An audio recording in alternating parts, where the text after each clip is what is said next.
Right, next is Lizzie. And Lizzie is with Pandora. And of course, we're talking about transformers, disruptors, people reaching out to millennials. And to millennials, music is everything. And up until now, it's been mostly Spotify. But now, here comes Pandora. And to tell us all about it, here's Lizzie. Welcome.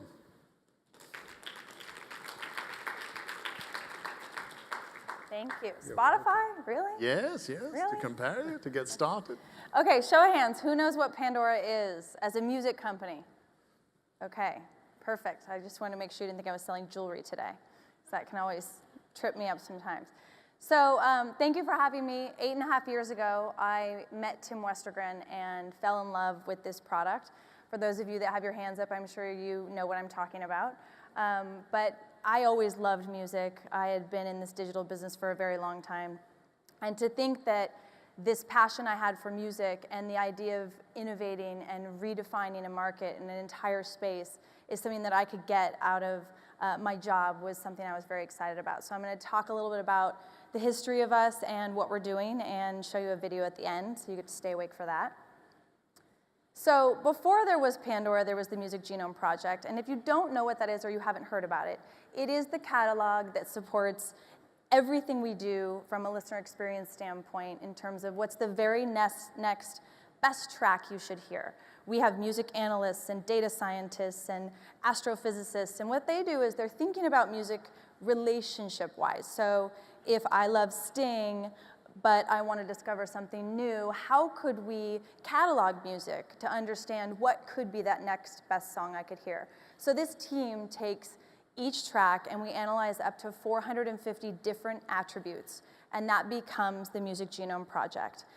What's great about that is that the station experience that we offer for our listeners gives them the chance to not only hear what they love, but discover new music. And one of the great things about Pandora that's different from radio, and I do think we've completely reshaped the word radio in America today, is that you can give feedback. So to date, we've had 6 billion stations created on Pandora, 6 with a B. That's unique stations that listeners have come in and say, I want to start a new music experience.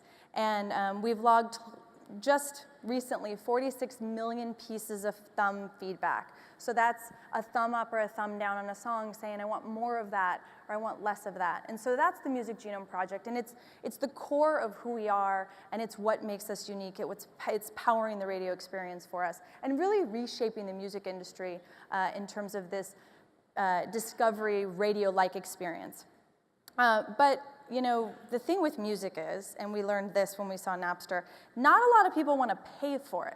That's the trick, right? So we wanted to have a business that was sustainable, that could grow, that could live for 100 years, and we knew that we had to introduce advertising. So what you see here on the screen is just a quick example of a couple different formats, but what really became crucial for us and was something that I personally was tasked with figuring out is, what do we do on mobile, right? Like, what is the ad on mobile? What is the killer ad there that will be heard, that will drive engagement? And it was the audio ad. So we introduced audio ads in 2007, and this was even prior to the iPhone. So we did it just on web, and we did something different. We didn't load it up. We have a great experience with, you know, audio ads that sound different than terrestrial, audio ads that are personalized, and we've introduced video, and we've introduced a lot of other great formats. The thing that's important to understand, though, is as we decided, you know, how are we going to exist for a long time? How are we going to continue to offer an experience that will not only drive new listeners into the experience, but keep them for a very long time? And something happened in the summer of '08, and it was called the iPhone. And at the time, we didn't kind of know what it was going to be, but we got this phone call saying, do you want to be one of the first apps on the iPhone? Great, perfect, let's try that. It was just like many of the other CE manufacturers that have called us to say, would you like to power Pandora through that? It was a watershed moment for us. Mobile is now 80% of our listenership, and specific to our Hispanic audience, it's 89%. Millennials, of course, love their mobile device, and we do see an early part of the next evolution of our young listeners, this kind of Generation C, or you know, the young part of the millennials that might be mobile only. And so As we made some further big bets once we saw how mobile performed for us, we thought about the connected home and we thought about in-car.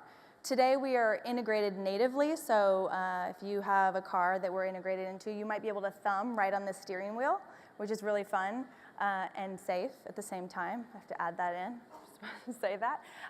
But you know, this big bet on in-car and this big bet on CE has given us the ubiquity that we want and this anytime, anywhere experience for our listeners.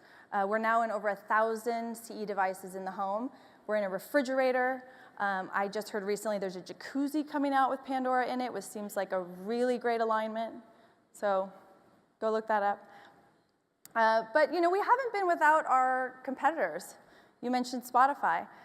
There's a lot of people in this space. Music is having, I'd like to call it a bit of a renaissance right now. I think there's so many exciting things happening in music. I think many of us can complement each other.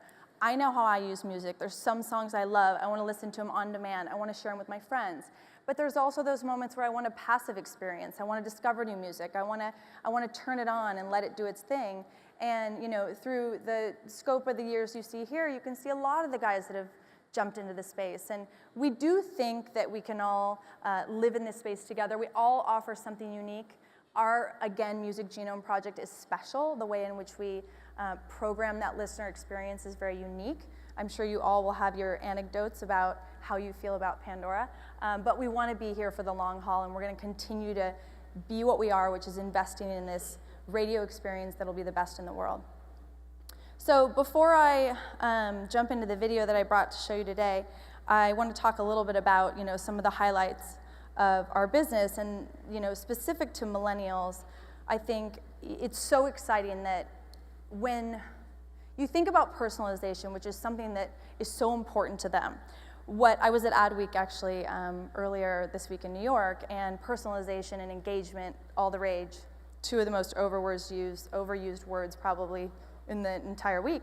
But the reason why I think that is because millennials want it their way, and it needs to be personal. And so the thing I'm most excited about for the future is that when you come to Pandora, you register. So we get your name, an email, zip code, age, so on and so forth. But then you give us all of this amazing data about your listener experience. You tell us, you know, who you like, who you don't like. Music says a lot about people. And so when you look at these sort of numbers and you think about the opportunity to deliver not only the right song, but the right ad, I think we have an opportunity to not only drive significant value for marketers, but when we think about the listener first and we deliver really compelling branded content or you know, new types of media opportunities, I think that the advertiser is really going to win too. So something new that we're working on is live events, very exciting. One of them that we did recently that I'm going to show you was with Iggy Azalea, but you probably know who she is now. When we booked her in January, nobody knew who she was. And the reason we knew who she was is because we looked at Los Angeles and we said, what are millennials listening to? What is an artist that will be something that's really special to them come back to school time? So we used our data, we used our geography, you know, the information we have about registered users, and we threw this party. So take a look.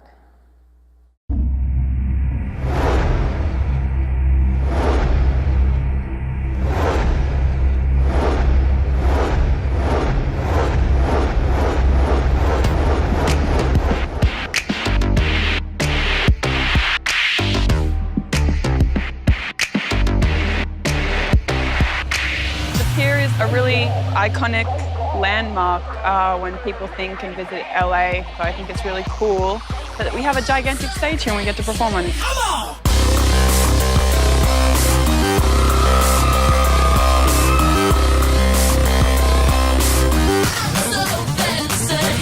I got an email and I was like, oh my gosh, as a matter of fact, I do love Iggy and Rita and Magic. This is actually my first concert, so free is good.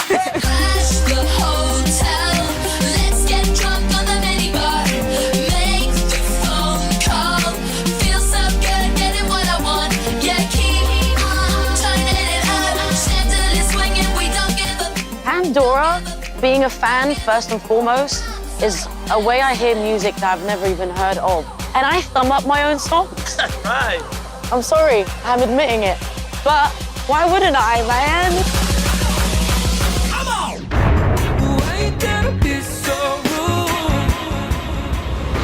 was out there. The fans loved it. Thank you, Pandora.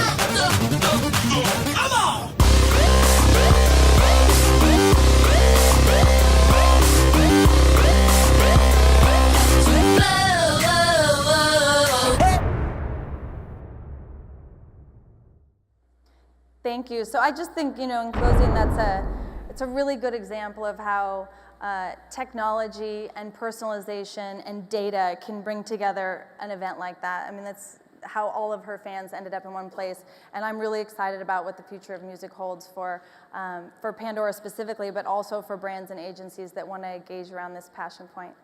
Thank you. Thank you very much. Thank you.